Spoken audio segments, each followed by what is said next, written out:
Mis hermanos y hermanas, es un placer tenerles aquí para nuestro tema de hoy. El título de nuestro tema es Cuando se cumplió el tiempo. Y antes de comenzar queremos pedir la presencia de nuestro Dios. Así que les invito a inclinar sus rostros con reverencia y vamos a elevar una oración al Señor. Padre Celestial, gracias te damos por tus múltiples bendiciones. Gracias por tu palabra que es una guía segura en un mundo que anda tan confundido. Pedimos la dirección de tu Santo Espíritu para que podamos entender y recibir el mensaje que tienes para nosotros. Gracias de antemano te damos. En el precioso nombre de Cristo nuestro Salvador. Amén. En nuestro último tema, en realidad los últimos dos temas, estudiamos en cuanto al tour de Jesús por su casa. Y como vimos, su casa es el santuario.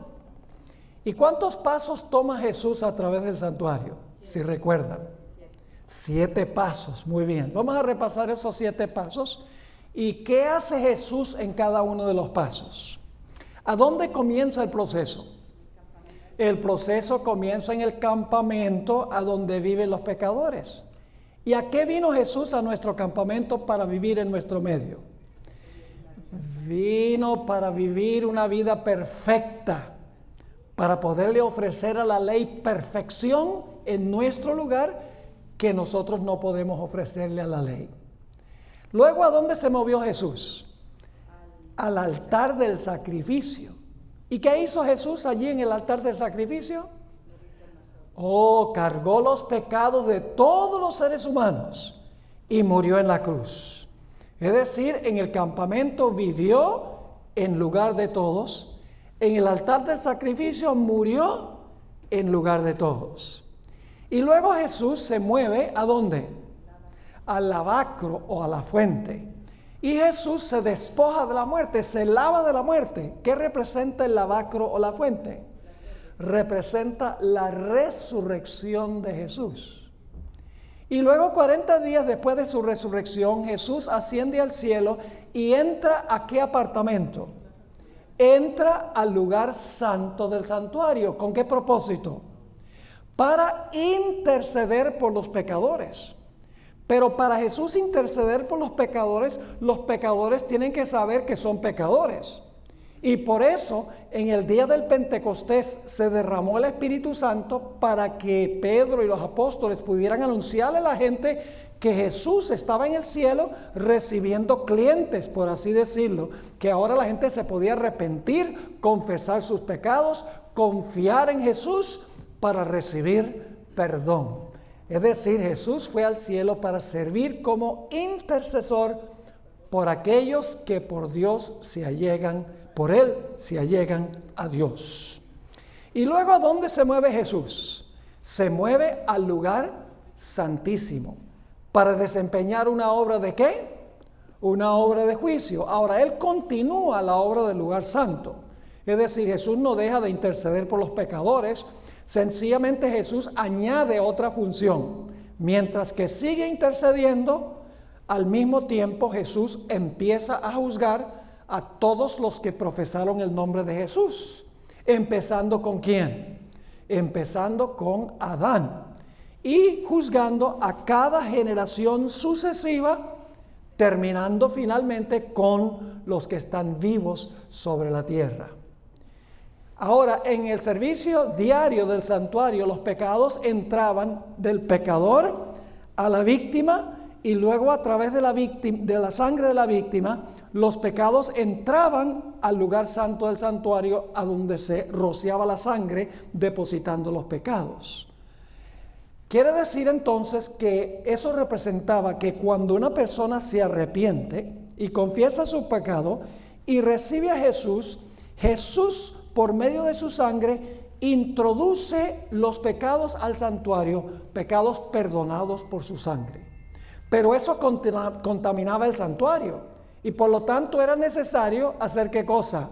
Purificar el santuario, tomar todos los pecados que habían entrado por el arrepentimiento, la confesión y por la fe en Jesús y tomar todos esos pecados y entonces venía el paso número 6. El sumo sacerdote, que es Jesús, llevaba todos los pecados y los colocaba sobre la cabeza del macho cabrío Azazel, representando a Satanás, el originador y el perpetuador del pecado.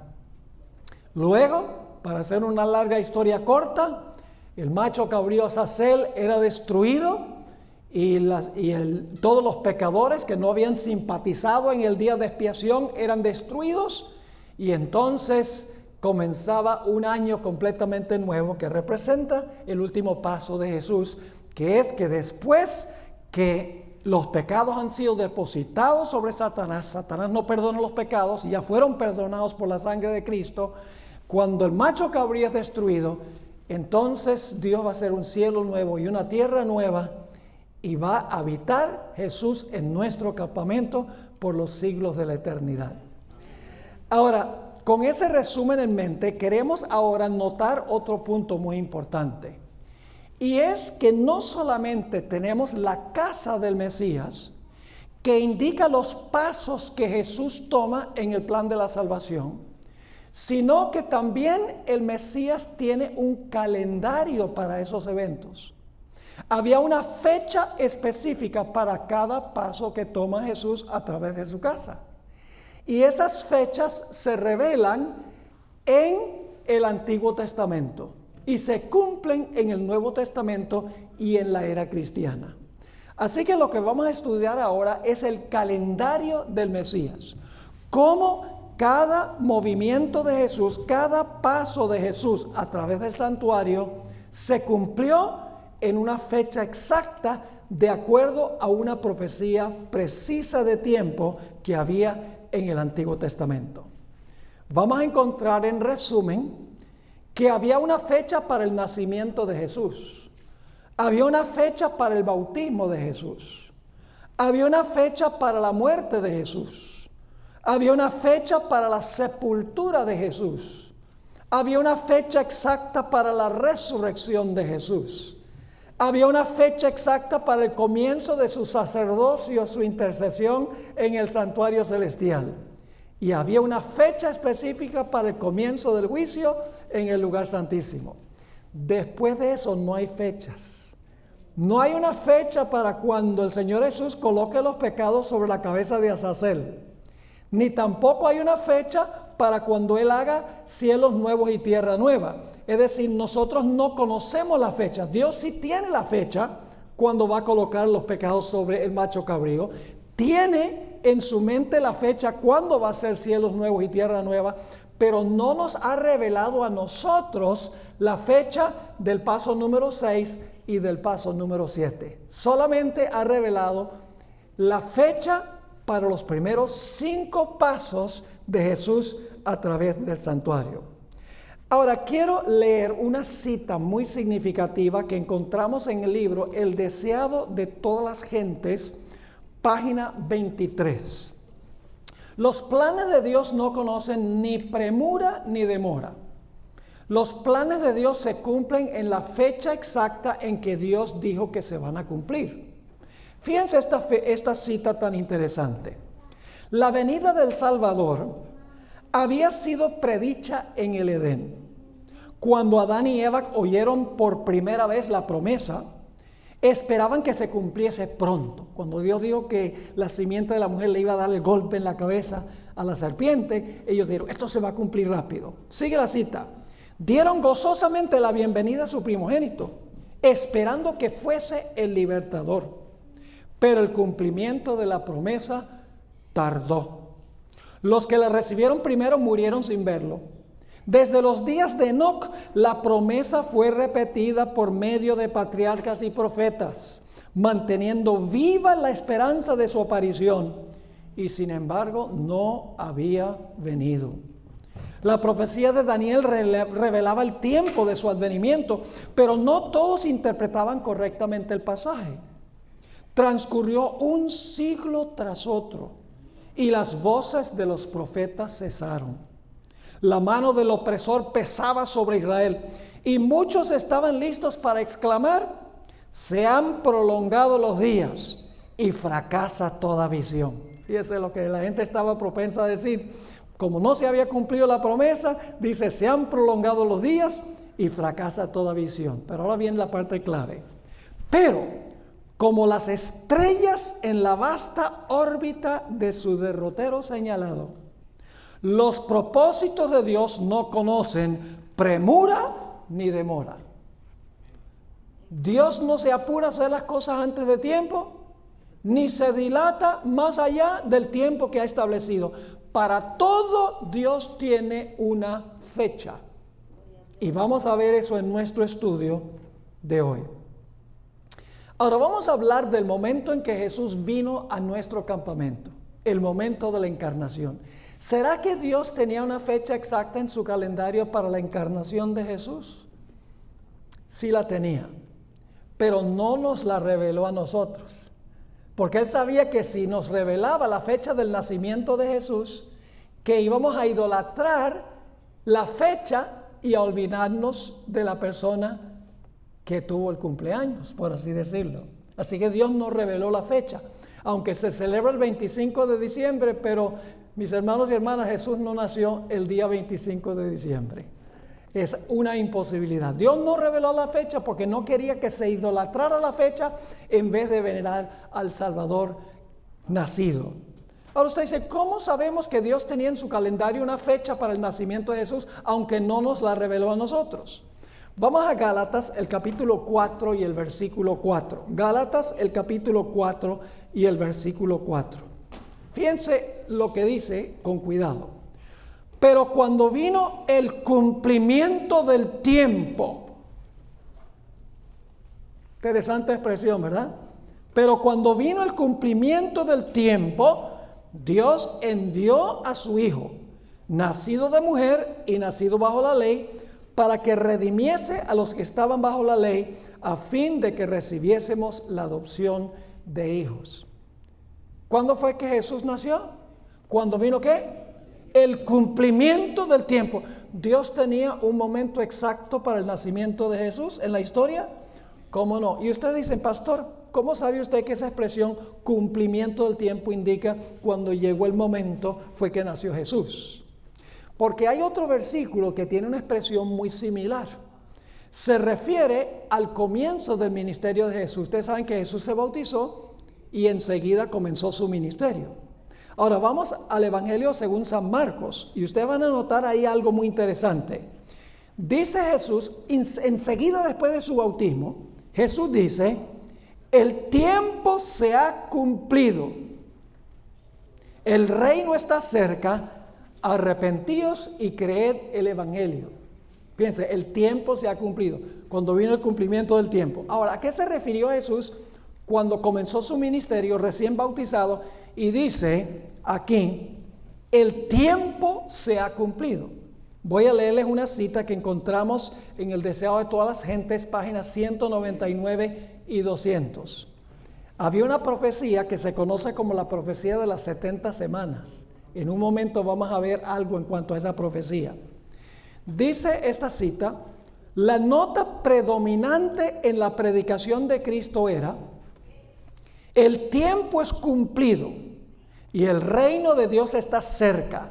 Arrepentíos y creed al Evangelio. Está citando Marcos 1:15. Ahora explica ella, así el mensaje evangélico, tal como lo daba el Salvador mismo, se basaba en las profecías. El tiempo que él declaraba cumplido era el período dado a conocer a Daniel por el ángel Gabriel, que es la profecía de las 70 semanas. Cuando Jesús dijo el tiempo se ha cumplido, se refería al fin de las primeras 69 semanas de la profecía de las 70 semanas. Sigue diciendo o escribiendo, en el año 27 de nuestra era, Jesús en ocasión de su bautismo recibió la unción del Espíritu Santo y poco después empezó su ministerio. Entonces fue proclamado el mensaje, el tiempo es cumplido. ¿Había una fecha exacta para Jesús comenzar su ministerio, para que se bautizara y comenzara su ministerio? Sí, estaba en Daniel el capítulo 9. El punto que quiero que notemos es que en Daniel dice en Marcos 1:15, dice, el tiempo es cumplido. Y cuando Jesús nació, dice, cuando vino el cumplimiento del tiempo. Tiene que ser entonces que Jesús nació de acuerdo a una fecha que tenía Dios en su calendario. Cuando se cumplió el tiempo y llegó el momento en el calendario de Dios, Jesús nació, pero no nos reveló la fecha para que no idolatráramos la fecha en vez de idolatrar, porque con Jesús sí se puede, al Creador. Ahora vamos a notar otro punto en cuanto a Jesús. Sabemos que cuando nació, Dios tenía una fecha en su calendario, no nos la reveló a nosotros. ¿Será que la Biblia también explicó cuándo Jesús se iba a bautizar y cuándo iba a comenzar su ministerio? ¿Cómo no? Vamos a notar Daniel el capítulo 9 y el versículo 24 y 25. Ahora, quiero explicarles algo. Cada vez que Jesús va a comenzar una función, una de las funciones que mencionamos en el tour de su casa, cada vez que Jesús va a tomar un paso, siempre hay un anuncio terrenal para que la gente lo pueda saber. Yo pregunto, cuando Jesús nació, hubo un anuncio de que Jesús había nacido para que todos se concentraran en el nacimiento de él. ¿Recuerdan los pastores que estaban en el campo y los ángeles que cantaban? ¿Recuerdan unos magos que vinieron del oriente y llegaron a Jerusalén y toda la Jerusalén estaba alborotada porque dijeron, venimos buscando el Mesías? Es decir, hubo un anuncio para que la gente supiera que el Mesías había nacido. Yo pregunto, ¿hubo también un anuncio cuando Jesús estaba a punto de bautizarse y comenzar su ministerio terrenal? ¿Quién fue el que dio el anuncio? Juan el Bautista. 6 meses antes de que Jesús llegara, Juan el Bautista anunció, el reino de Dios se ha acercado, y llamó a la gente al arrepentimiento, porque dijo, el que viene tras mí es mayor que yo, el Mesías viene. Es decir, hubo un anuncio y la gente estaba alborotada, iba arrepintiéndose y bautizándose. Es decir, hubo un anuncio terrenal, el anuncio lo dio Juan el Bautista, para que cuando llegara el Mesías, Juan el Bautista pudiera decir, he aquí el Cordero de Dios que quita el pecado del mundo. Ahora, para el bautismo y el comienzo del ministerio de Jesús había una fecha. Noten Daniel 9, 24 y 25. 70 semanas están determinadas sobre tu pueblo y sobre tu santa ciudad, Dios le dice a Daniel. Y luego vamos a saltar al versículo 25. Sabe pues y entiende que desde la salida de la orden para restaurar y edificar a Jerusalén, hasta el Mesías príncipe, la palabra Mesías significa hasta el ungido, la palabra Meshiach en hebreo significa ungido, es decir, desde la salida de la orden para restaurar y edificar a Jerusalén, hasta el Mesías príncipe o hasta el ungido, habrá 7 semanas y 62 semanas. Se volverá a edificar la plaza y el muro en tiempos angustiosos. Ahora, fíjense entonces, dice que desde la salida de la palabra para edificar y restaurar a Jerusalén, porque Jerusalén había sido destruida por Nabucodonosor, hasta la venida del ungido, iban a pasar, ¿cuántas semanas? Dice, 7 semanas y 62 semanas. ¿Cuántas semanas son esas? 7 más 62 son 69 semanas. Pero no son semanas literales, son semanas de años. ¿Cuántos son 69 semanas de años? 62 más 7. Bueno, son 483 años. Es decir, que desde la salida de la orden para restaurar y edificar a Jerusalén, que sabemos que fue en el año 457 antes de Cristo, el rey Artajerjes dio ese decreto, 457 antes de Cristo. Tenemos que ir hacia adelante 483 años o 69 semanas, que no son días literales, sino años. Y eso nos lleva ¿hasta qué fecha? Nos lleva hasta el año 27 de la era cristiana. Ustedes pueden hacer la operación. Desde el 457 antes de Cristo hasta el año 27 después de Cristo, hay un periodo de 483 años. Es decir, Jesús tenía que aparecer para bautizarse exactamente 483 años después que se dio la orden para restaurar y edificar a Jerusalén. ¿Será que eso ocurrió? ¿Será que el Mesías apareció cuando debía aparecer? No hay duda. Noten Juan, el capítulo 1 y el versículo 40 y 41. San Juan 1 y el versículo 40 y el versículo 41. Jesús se acaba de bautizar. Y ahora Andrés viene a su hermano Pedro y le dice a Pedro: hemos hallado al Mesías. ¿Qué le dice Andrés a Pedro? A su hermano espiritual. Le dice que hemos hallado ¿a quién? Al Mesías. Recuerden que la palabra Mesías significa ungido. Vamos a leer ese versículo. Juan 1, 40. Andrés, hermano de Simón Pedro, era uno de los dos que habían oído a Juan y habían seguido a Jesús. Este halló primero a su hermano Simón y le dijo: hemos hallado al Mesías, que traducido es el Cristo. Es decir, Cristo en griego es lo mismo que Mesías en hebreo. Así que Jesús se bautiza y poco después Andrés le dice a Pedro: hemos hallado al ungido, hemos hallado al Mesías. Ahora la pregunta es: ¿cuándo fue que Jesús fue ungido? ¿Cuándo se realizó el ungimiento de Jesús? Vamos al libro de Hechos, el capítulo 10 y el versículo 36 al 38. Hechos 10, 36 al 38. Vamos a ver cuándo es que Jesús fue ungido. Dice: Dios envió mensaje a los hijos de Israel, anunciando el evangelio de la paz por medio de Jesucristo. Este es el Señor. Vosotros sabéis lo que se divulgó por toda Judea, comenzando desde Galilea, después del bautismo que predicó Juan. ¿Cómo? Ahora escuchen esto: cómo Dios ungió con el Espíritu Santo y con poder a Jesús de Nazaret. ¿Cuándo es que Jesús fue ungido? Cuando recibió ¿qué cosa? Cuando cayó sobre el Espíritu Santo. Yo pregunto: ¿cuándo cayó sobre él el Espíritu Santo? Cuando fue bautizado. Entonces mi pregunta es esta: ¿había una fecha establecida por Dios cuándo Jesús iba a ser bautizado y cuándo iba a comenzar su ministerio? ¿Cómo no?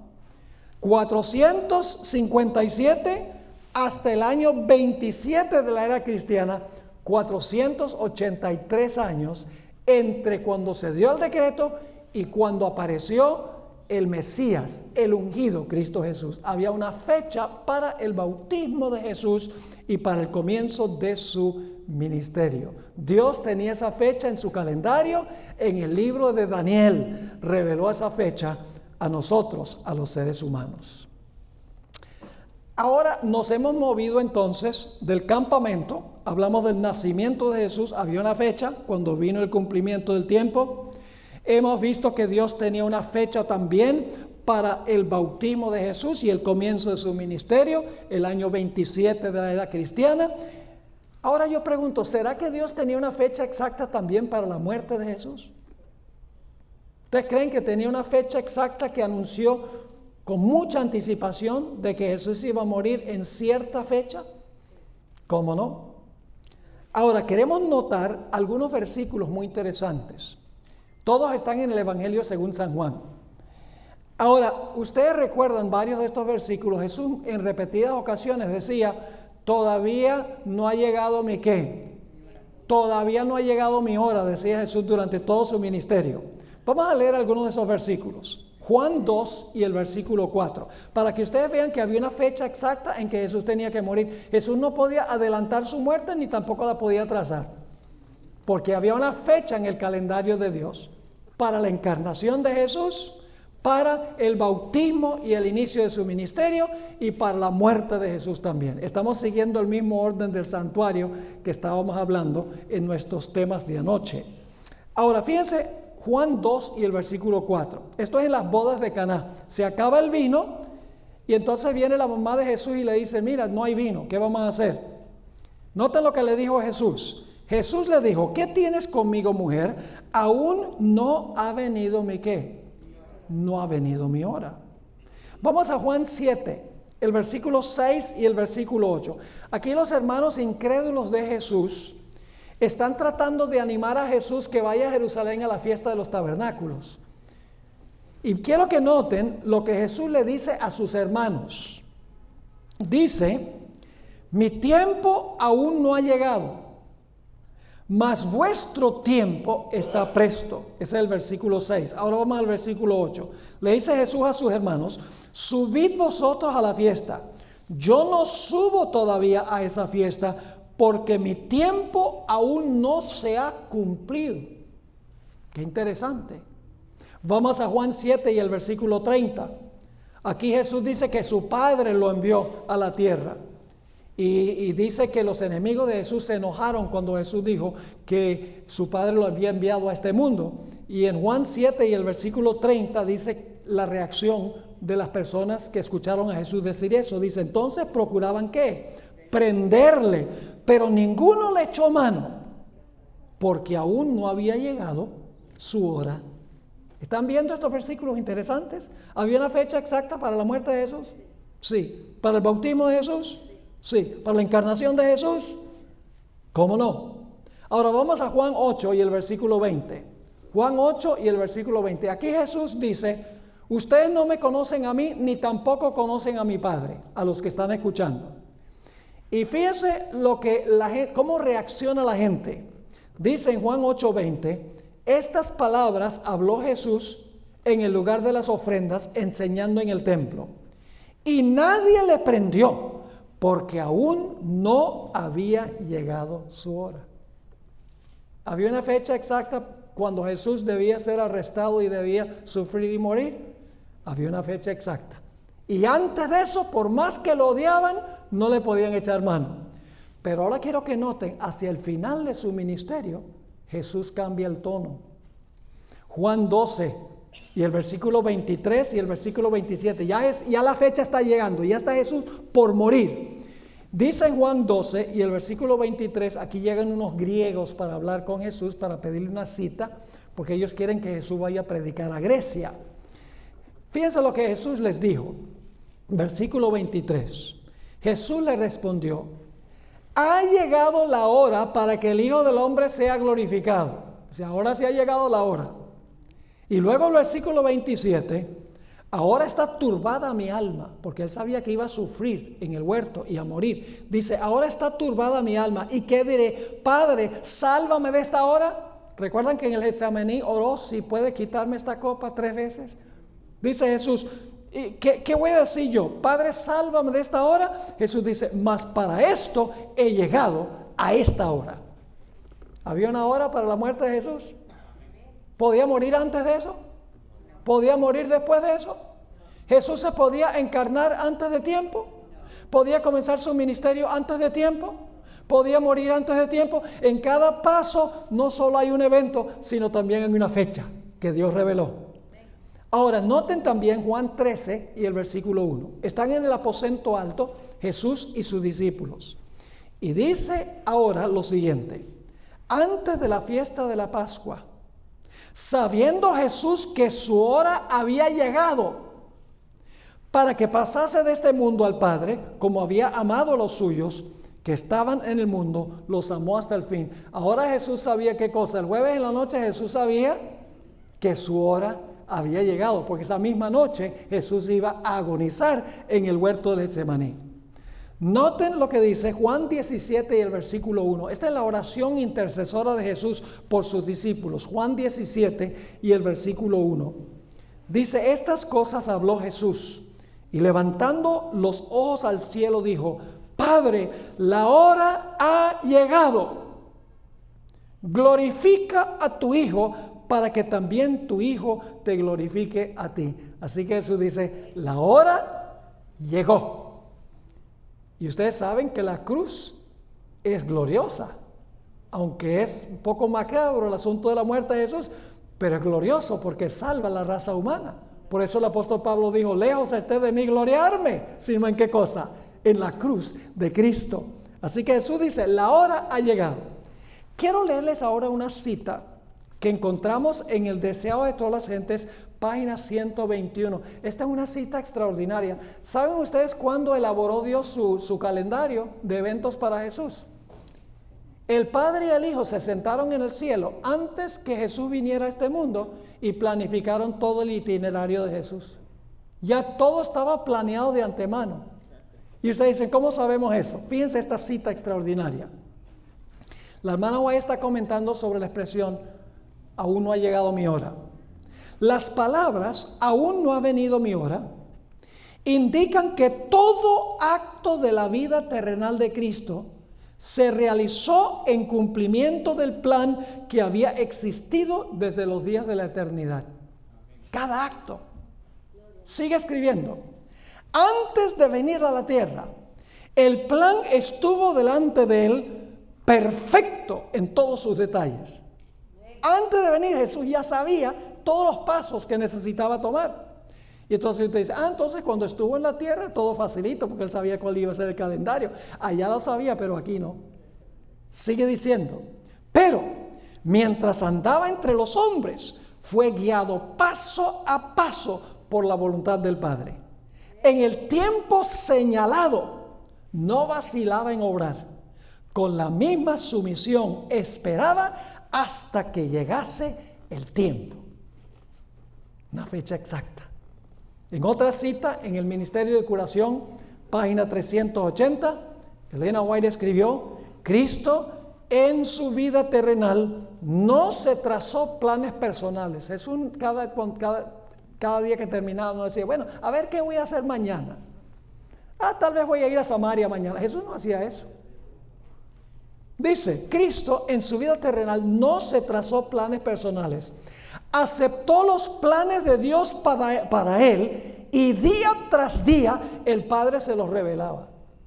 Es decir, Jesús no tenía toda la información que vio en el cielo. Cuando vino acá, el Padre cada día le mostraba qué debía hacer y cuándo debía hacerlo. Todo el itinerario estaba planificado. Ahora, ¿será que nosotros tenemos entonces una fecha exacta para la crucifixión de Jesús? ¿Será que hay una fecha exacta para la crucifixión? ¿Será que hubo un anuncio que atrajo todos los ojos a Jesús cuando Jesús estaba a punto de morir? Sí, ¿cuál evento fue ese que atrajo todos los ojos de la gente en Jerusalén a Jesús? La entrada triunfal de Jesús a Jerusalén en un asno. Todos los ojos estaban enfocados en Jesús. Ellos pensaban que él iba a sentarse como rey, destruir a los romanos y poner a los judíos en el ápice de la civilización. Lo que no sabían es que Jesús era otra clase de rey. Iba a morir para ser rey del reino de la gracia. Pero hubo el anuncio para que todos los ojos estuvieran fijos en Jesús. Siempre hay un anuncio antes de llegar al evento. Los pastores y los magos cuando iban a hacer. Juan el Bautista cuando se iba a bautizar y comenzar su ministerio. Y encontramos la entrada triunfal cuando Jesús estaba a punto de morir. Ahora, ¿será que Dios reveló el año de la crucifixión? Vamos a Daniel, el capítulo 9 y el versículo 26 y 27. Daniel 9, 26 y 27. Dice, y después de las 62 semanas, que son las 7 y las 62, es decir, después de 483 años, algo iba a pasar. ¿Qué se iba a hacer?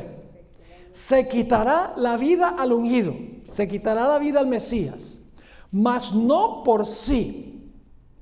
Versículo 27. Y por otra semana confirmará el pacto con muchos. Esta es la semana número 70. Y por otra semana confirmará el pacto con muchos. Y a la mitad de la semana hará cesar el sacrificio y la ofrenda. Ahora fíjense, dos eventos que menciona el versículo 26 y 27. En primer lugar, se le iba a quitar la vida al Mesías después de las 69 semanas. Y como resultado de eso, dice que iba a cesar ¿qué cosa? El sacrificio y la ofrenda. ¿Cuándo iba a cesar el sacrificio y la ofrenda? En la mitad de la última semana. Es decir, Jesús iba a predicar 3 años y medio y Jesús entonces iba a morir en la cruz del Calvario después de los primeros 3 años y medio de la última semana. Y luego iban a pasar 3 años y medio más e iban a apedrear a Esteban. Ahora, aquí viene lo interesante. Si Jesús llegó al terminar las 483 semanas, y eso es el año 27, ¿qué año sería 3 años y medio después cuando Jesús muere? Bueno, nosotros sabemos que Jesús fue bautizado en el otoño. Y usted dice, ¿cómo sabemos que Jesús fue bautizado en el otoño? Porque el Señor Jesucristo murió en la primavera. La Pascua era en la primavera, cuando es Semana Santa, por ahí marzo, abril. Así que si ustedes van del año 27, otoño del 27, al otoño del 28, 1 año, al otoño del 29, 2 años, al otoño del año 30, 3 años, a la primavera del año 31, 3 años y medio. ¿Será que Jesús murió en la primavera, en la época de la Pascua? Exactamente como lo dice la profecía. En la mitad de la última semana, el Señor Jesucristo se le quitó la vida y también hizo cesar el sacrificio y la ofrenda. ¿Están entendiendo esto? Es decir, Jesús murió en el año preciso que estaba en el calendario de Dios. 457 antes de Cristo, 483 años, el bautismo o el ungimiento. 3 años y medio después, en la mitad de la última semana, el año 31, primavera del 31, el Señor Jesucristo muere como el Cordero Pascual en la cruz del Calvario. Pero no solamente se nos ha revelado el año cuando Jesús iba a morir, sino que también se reveló el mes, el día y la hora. Y ustedes dicen, ¿cómo es eso?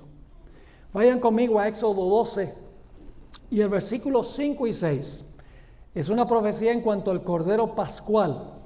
Éxodo 12 y el versículo 5 y el versículo 6. Ahora vamos a ver cuál es el mes, el día y la hora en que iba a morir Jesús. Dice en el versículo 5, el animal será sin defecto, macho de 1 año. Lo tomaréis de las ovejas o de las cabras y lo guardaréis hasta el día ¿qué? 14 de este mes, que es el mes de Nisan, el primer mes del año religioso judío, que es por ahí en marzo, abril, la misma época de Semana Santa, hoy en día. Así que dice, lo guardaréis hasta el día 14 de este mes, del mes de Nisan, y lo inmolará toda la congregación del pueblo de Israel entre las 2 tardes. Así que yo les pregunto, ¿tenemos el mes? Sí, Nisan. ¿Tenemos el día? Sí. ¿El día qué? 14. ¿Tenemos la hora? Sí. ¿Cuál es la hora? Entre las 2 tardes. Y usted dice, pero pastor, ¿qué es eso entre las 2 tardes? Nosotros los adventistas sabemos de 1 tarde cuando se oculta el sol.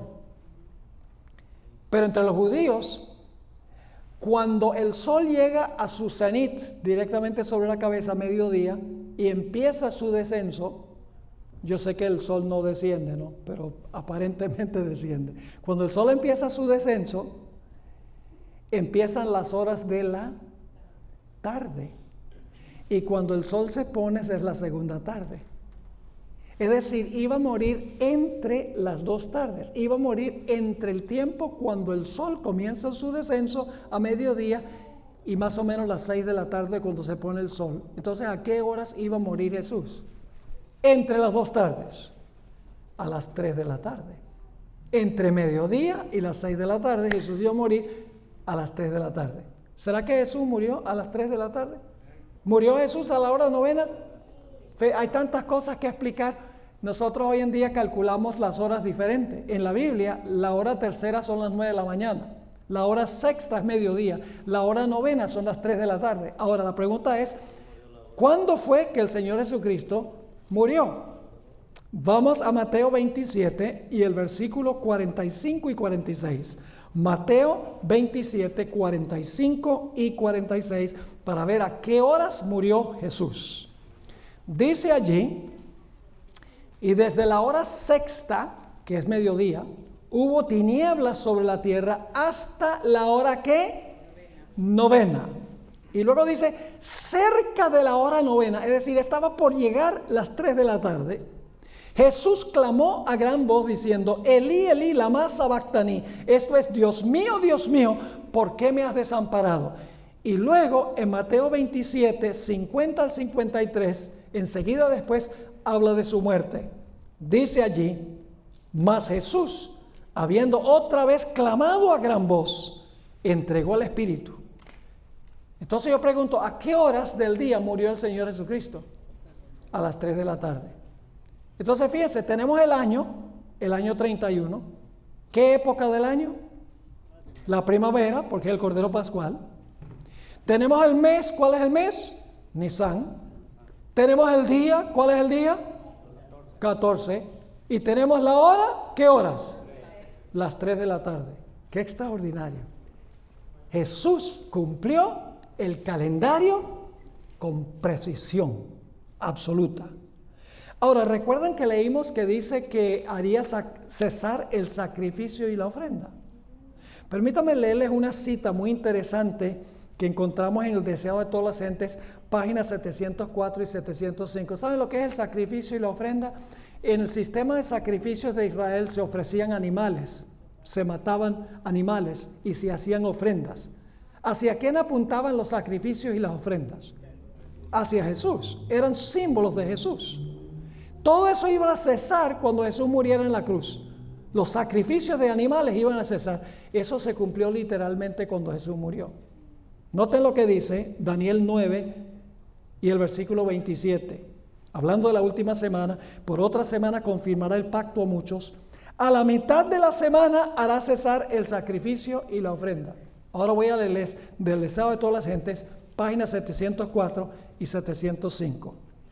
Cuando los labios de Cristo exhalaron el fuerte clamor, consumado es, los sacerdotes estaban oficiando en el templo.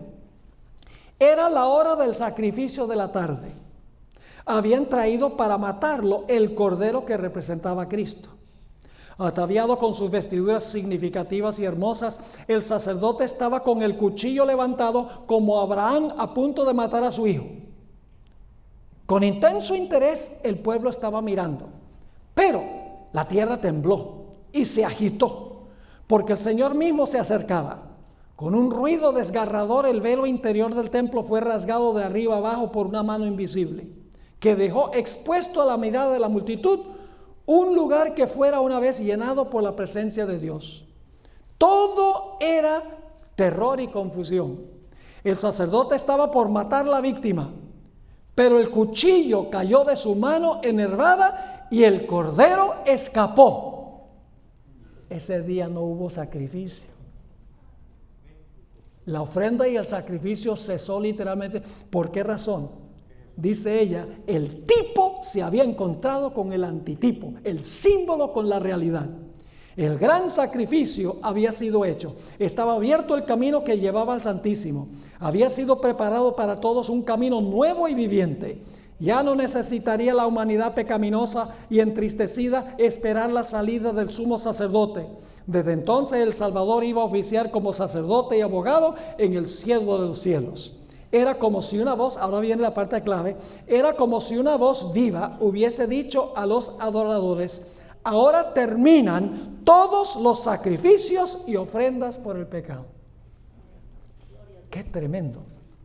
La fecha exacta para la muerte de Jesús. ¿Será que también había una fecha exacta para su sepultura?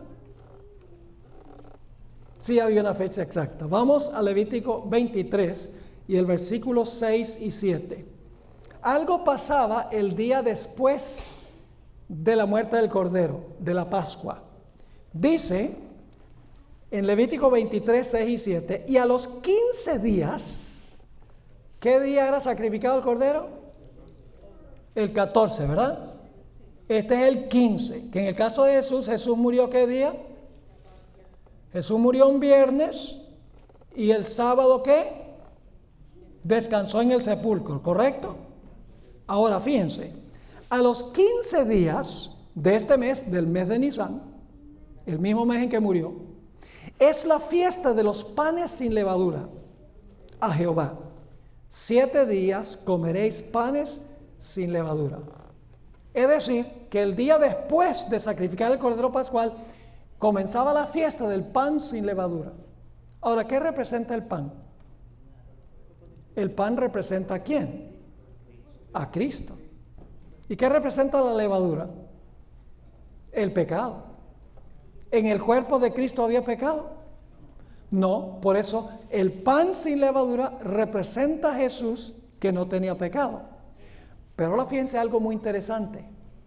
Era vital que Jesús descansara en el sepulcro el sábado. Y les voy a explicar por qué razón. ¿Ustedes recuerdan la experiencia del maná?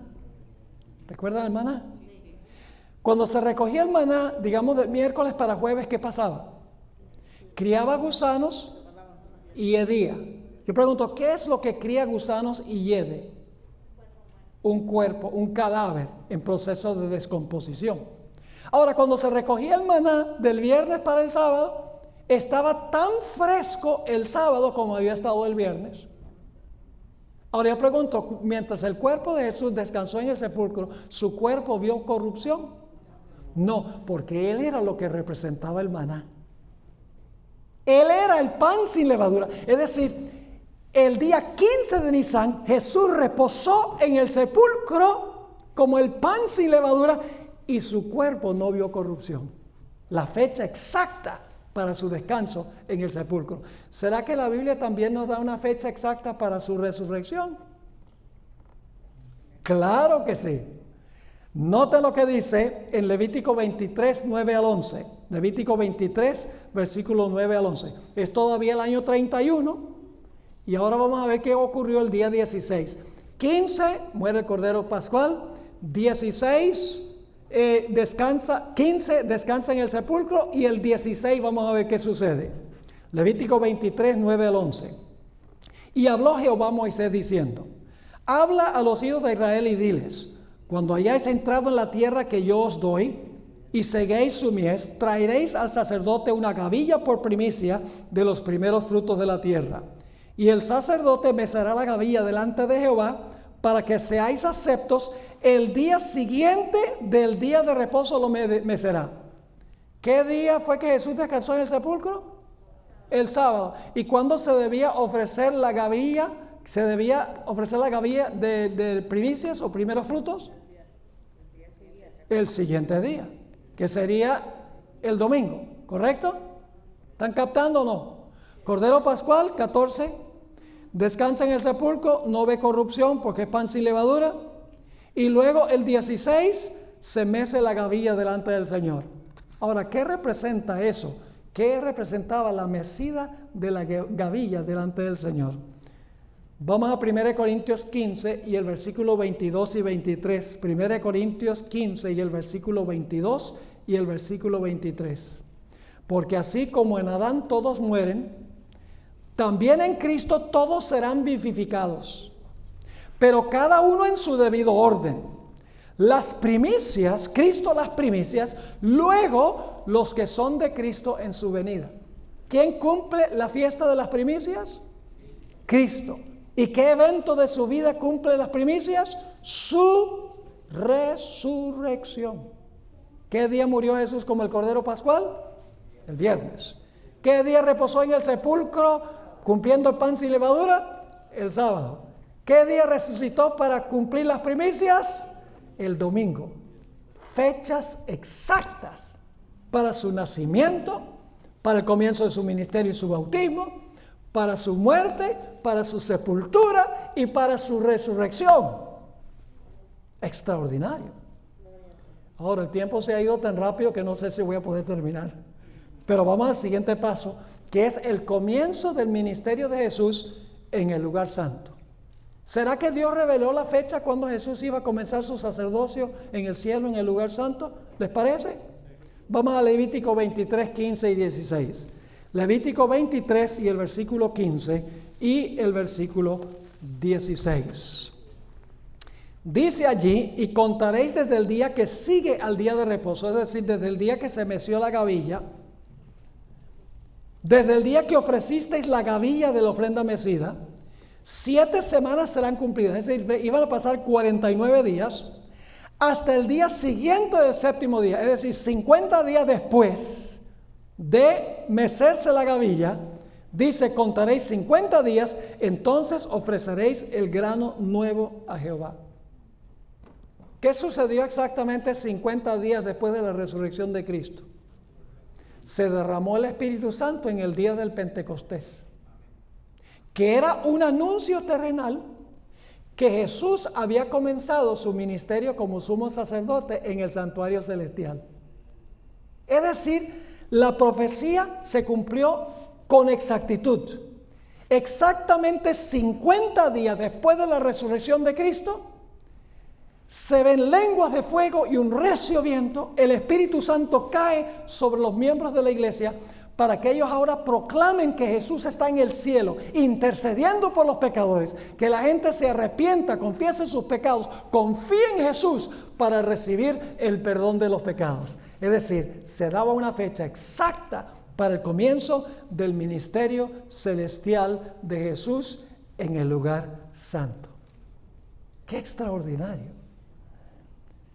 Ahora, después de la fiesta del Pentecostés, después de comenzar Jesús su ministerio en el lugar santo, donde hay una fecha exacta, 50 días después de la resurrección, después de eso, en el año judío había un largo verano seco y sin lluvia.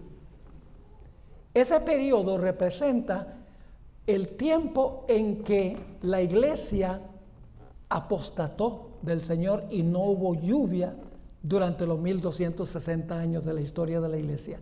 Simbólicamente, la ausencia de lluvia literal representa el periodo en que el papado dominó y había apostasía en la iglesia. Es decir, en Israel, después de las primeras 4 fiestas, un verano árido. Pero ese verano árido era interrumpido en el otoño por la fiesta de las trompetas. Se anunciaban, las trompetas anunciaban que iba a comenzar el día de expiación. Ahora yo pregunto, en la historia de la iglesia cristiana, ¿hubo un evento donde se anunció que estaba por comenzar el juicio? ¿Han oído hablar alguna vez del movimiento millerita? Guillermo Miller y sus colaboradores que anunciaron la hora del juicio está por llegar. Se cumplió en la antesala del año 1844, se anunció con voz de trompeta que Jesús estaba a punto de comenzar, ¿qué cosa? El juicio.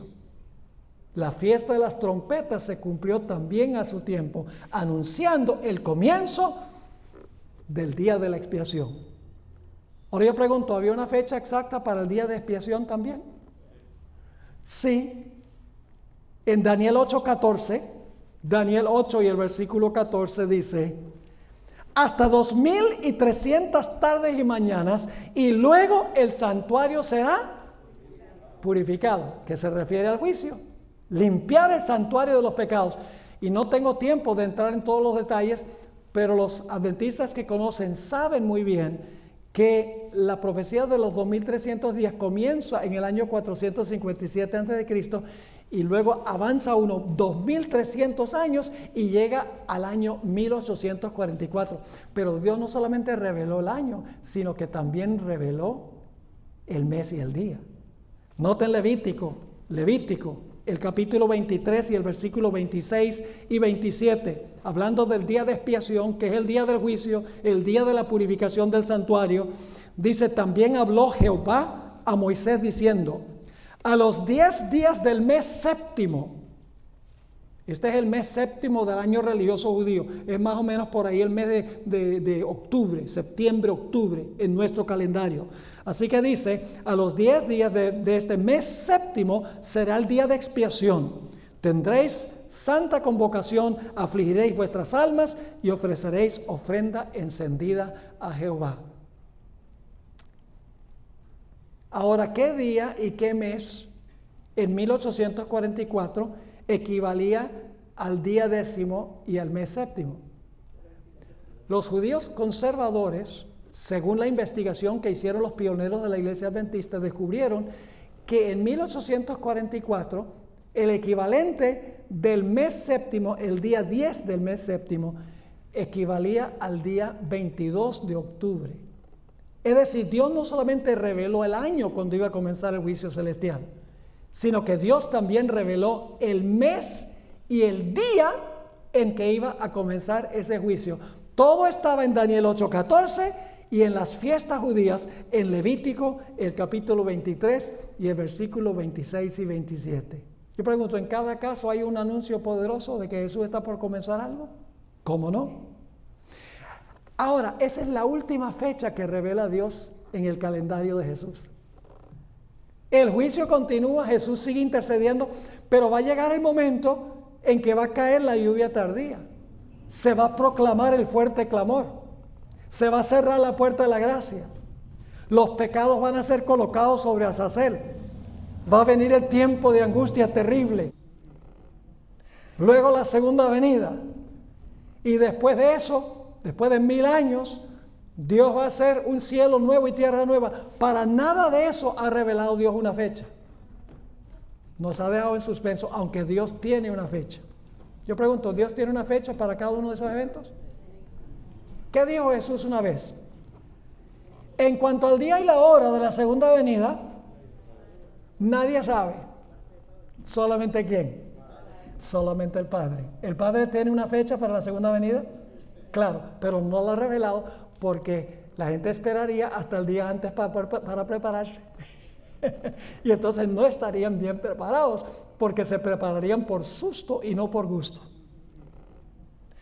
La hermana White nos ha dicho que no debemos establecer fechas, no debemos fijar fechas. Quiero terminar leyendo esta cita. Primeros Escritos, página 75. El Señor me ha mostrado que el mensaje del tercer ángel debe avanzar y proclamarse a los hijos dispersos de Dios, pero no debe depender de una fecha.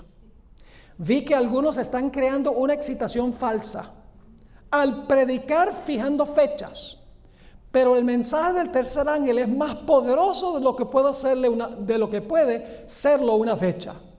Vi que este mensaje puede subsistir sobre su propio fundamento y no necesita ser reforzado con fechas, que irá adelante con gran poder, hará su obra y será abreviado en justicia.